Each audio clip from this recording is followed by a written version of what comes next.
কুমিল্লার দাউদকান্দিতে ২৫ কোটি টাকার সরকারি জমি লোপাট করে বহুতল বাণিজ্যিক ভবন নির্মাণের অভিযোগ উঠেছে উত্তর জেলা বিএনপির আহ্বায়ক আবুল হাশেমের বিরুদ্ধে। বাধা উপেক্ষা করেই তিনি ভবন নির্মাণ করছেন বলে অভিযোগ প্রশাসনের। অবশ্য অভিযোগ অস্বীকার করেছেন বিএনপির এই নেতা।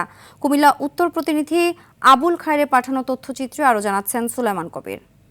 অ্যান্টিব্যাকটেরিয়াল ফর্মুলা বাসনকে চকচকে জীবাণুমুক্ত করে আমাদের দেয় গ্লিটার গ্যারান্টি।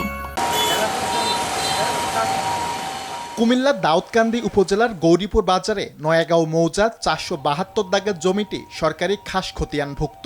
১৯৮৯-৯০ সালে মাসুদ আলম নামে এক ভূমিহীন ব্যক্তিকে জমিটি বন্দোবস্ত দেয়া হয়।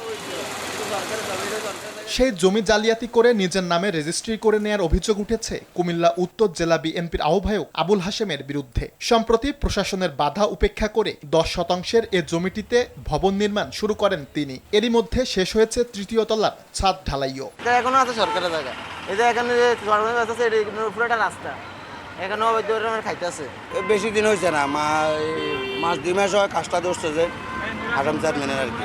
প্রথমে এটা লিজ দেওয়া হয়েছিল, লিজের পর ওই যে বন্দোবস্ত, পরবর্তীতে উনি ওনার আবার দলিল করে ওনার নাম নিয়ে পরবর্তী এটা বিএস অন্তর্ভুক্ত করছে। অবশ্য অভিযোগ অস্বীকার করে নিয়ম মেনেই সরকারি জমির নামজারি করার দাবি আবুল হাশেমের। ২৫ বছর পরে একটা পুঁজি লইছে আমার প্রতিপক্ষ বন্ধুরা। আমি ২৫ বছর যাবত এখানে অবস্থান করতেছি, এখন খাস ক্ষতিগ্রস্ত নাই। এটা ছিল এক সময়, এটা পরবর্তীতে পরিবর্তিতভাবে মালিকানা খতিয়ানা হিসাব।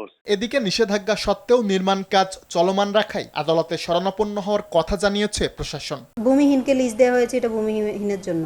এখন কেউ যদি এটা ব্যক্তিগতভাবে তার নিজের নাম করে নেয় তাহলে নিশ্চয়ই জোর করে নিয়েছে বা এখানে অন্য কোনো বিষয় আছে যেটা সম্পূর্ণ অনৈতিক।